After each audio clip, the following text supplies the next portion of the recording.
I think that Buddy's death hit him a lot harder than he's ever really let on, because it left a big hole in his life. He was...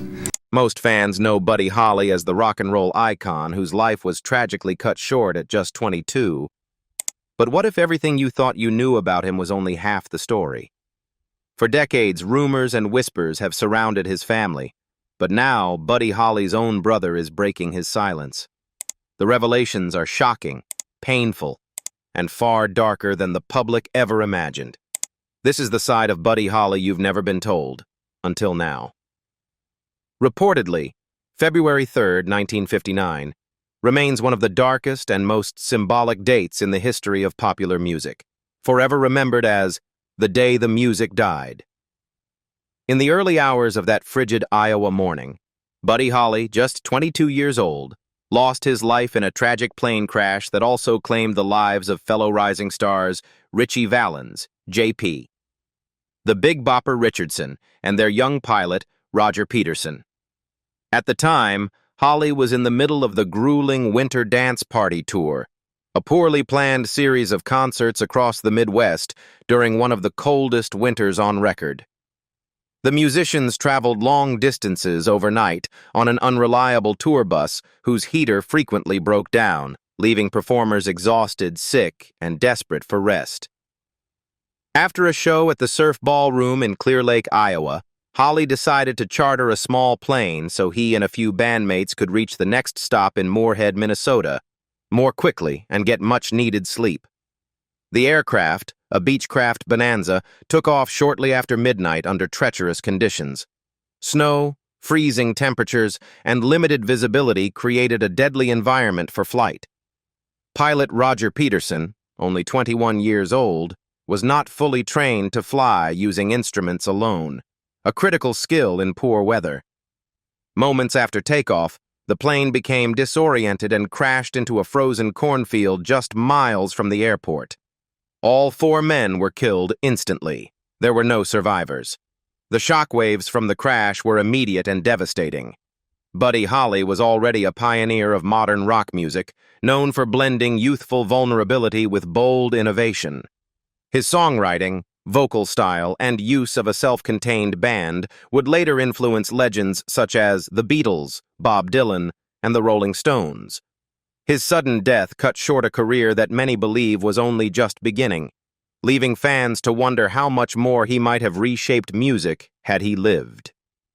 The tragedy took on an even greater cultural meaning years later when Don McLean immortalized the event in his 1971 song, American Pie, coining the phrase, "the day the music died." The lyric transformed the crash into a symbol of lost innocence, marking the end of rock and roll's earliest, most hopeful era. According to Buddy's brother, the days following Buddy's death were marked by a devastating chain of personal tragedies that deepened the sorrow surrounding his sudden loss. While the world mourned the death of a 22-year-old rock and roll pioneer, the most profound heartbreak unfolded quietly for his young wife, Maria Elena Santiago Holly, whose life was irrevocably altered in a matter of hours. Maria Elena, just 22 years old herself, was living in New York when the news broke. She was pregnant with the couple's first child and had been married to Holly for barely 6 months. In a cruel reflection of how unprepared authorities were to handle celebrity deaths at the time, Maria Elena learned of the plane crash not from family, friends, or officials, but from a television news broadcast. The shock of seeing her husband's name confirmed among the dead, without warning or support, was overwhelming. Shortly afterward, she suffered a miscarriage, an event widely believed to have been triggered by the emotional trauma of the sudden loss. The tragedy compounded her isolation. Overcome with grief and recovering physically, Maria Elena did not attend Buddy Holly's funeral, which was held in Lubbock, Texas, his hometown. Her absence led to rumors and misunderstandings in the press, but in truth, it reflected the depth of her pain and the cultural expectations placed on young widows at the time. Instead of standing beside his casket, she mourned alone, thousands of miles away, grieving both her husband and the future they had planned together. Holly's death also thrust Maria Elena into an unexpected and daunting role. With no public roadmap for managing the legacy of a fallen rock star, she was suddenly responsible for preserving his music, handling legal matters, and managing his estate, all while navigating intense grief. Despite her youth and inexperience, she later proved instrumental in protecting Holly's songwriting rights and ensuring that his work continued to be recognized and properly credited long after his death. Buddy Holly's brother says his brother didn't have a moment of peace in his final years. By late 1958, Buddy Holly's career, once blazing with promise, had entered a turbulent and discouraging phase that few fans recognized at the time. Just a year earlier, he had been one of rock and roll's brightest stars, scoring major hits such as That'll Be the Day, Peggy Sue, and Oh Boy with the Crickets, followed by successful solo recordings. Yet behind the scenes, Holly was increasingly battling professional setbacks that threatened both his artistic independence and financial stability. One of the most damaging blows came from his growing estrangement from the Crickets, the band that had helped define his early sound. Personal disagreements, creative differences, and confusion over management and contracts caused the group to splinter. Holly moved to New York City, hoping to reinvent himself as a more sophisticated songwriter and producer, while the remaining Crickets stayed behind. The separation fractured not only his support system, but also the clear identity that had propelled him to stardom. Compounding the problem were serious financial and legal disputes with his longtime producer and manager, Norman Petty. Holly began to realize that he had little control over his royalties and publishing rights, despite being the primary songwriter behind his hits. Allegations of withheld payments and opaque accounting practices left him frustrated and increasingly distrustful. These disputes tied up income he desperately needed, and despite his fame, Holly found himself short on cash, an irony that underscored how exploitative the early music industry could be for young artists. Adding to the pressure, Holly's recent singles failed to replicate the commercial success of his earlier work. While his music remained innovative, experimenting with orchestration, new recording techniques, and more personal lyrics, radio play and chart performance declined. The rapid pace of the rock and roll industry meant that even a brief slump could be interpreted as fading relevance, a fear that weighed heavily on the ambitious young musician. These mounting struggles pushed Holly into a corner. Newly married and eager to stabilize his finances, he reluctantly agreed to join the Winter Dance Party Tour, despite its brutal schedule and poor planning. The tour promised quick cash through relentless live performances, even if it meant physical exhaustion and emotional strain. What Holly saw as a temporary sacrifice to regain control of his career would instead become his final journey. Are you curious about Buddy Holly's marriage? On August 15, 1958, Buddy Holly took a deeply personal step that few of his fans knew about at the time. He married Maria Elena Santiago, a 25-year-old Puerto Rican receptionist he had met earlier that year at the offices of Peer Southern Music in New York City. Their meeting was brief but electric. Holly was immediately drawn to her warmth and intelligence, and within hours of their introduction, he asked her out. The whirlwind romance that followed reflected the urgency and intensity with which Holly lived during the height of his fame. Just 2 months later, the couple quietly wed in Lubbock, Texas, choosing to keep the marriage largely private. Holly feared that news of a wife might alienate his young female fan base and complicate his public image as a teenage idol. As a result, Maria Elena was suddenly thrust into the shadows, navigating married life with a famous husband while remaining largely invisible to the public.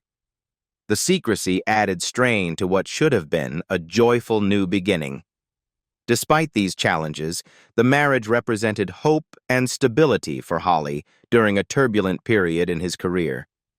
He was eager to build a future beyond the chaos of touring and recording, envisioning a life where he could settle down, gain control over his music, and support a family. Maria Elena later recalled that Holly spoke often about slowing down, writing more, and creating a secure home, dreams that contrasted sharply with the relentless demands of the music industry. By the time Holly joined the Winter Dance Party tour, Maria Elena was pregnant with their first child, a fact that made his decision to leave especially painful. Financial pressures and unresolved disputes over royalties pushed him onto the road when he would have preferred to stay close to home. Their final conversations were reportedly tender yet strained, filled with the unspoken fear that came with constant travel and uncertainty. Then, in October 1958, Buddy Holly's life had entered a period of profound transition and emotional strain, marked by upheaval in both his professional and personal worlds.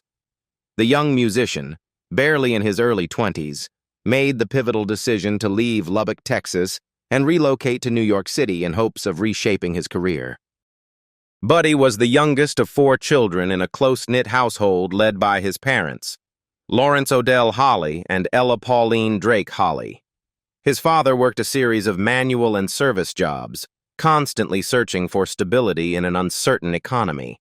As a result, the family moved frequently within Lubbock, renting modest homes and adjusting to changing neighborhoods as circumstances required. These early disruptions instilled in Buddy a quiet resilience and adaptability that would later serve him well in the unpredictable world of music. Despite their financial limitations, the Holly home was rich in music and encouragement. Ella Holly played piano, and several of Buddy's siblings sang or played instruments. Music was not a luxury, but a shared family language, something that brought comfort during hard times. From an early age, Buddy showed an unusual sensitivity to melody and rhythm, absorbing hymns, country songs, and popular tunes from the radio that filled their small living spaces. Even without formal training, his natural ear for music quickly became apparent. Growing up during an era defined by scarcity shaped Buddy's work ethic and ambition. He learned early that nothing came easily and that persistence mattered. While other children dreamed casually of fame, Buddy approached music with discipline, practicing diligently and performing whenever opportunities arose. School events, church gatherings, and local talent shows became early proving grounds where he learned to stand out without excess or privilege. The humility of his upbringing also grounded his personality. Friends and family later recalled that even as he rose to national fame, Buddy remained polite, earnest, and deeply connected to his roots. He never forgot the uncertainty of those early years, the cramped homes, the financial strain, and the sacrifices his parents made to keep the family afloat. What do you think about Buddy Holly? Leave us your comments in the section below. We hope you have found this helpful video. Don't forget to leave a like, share, and subscribe to the channel if you like it. Thank you for watching this, and see you in the next videos. Goodbye.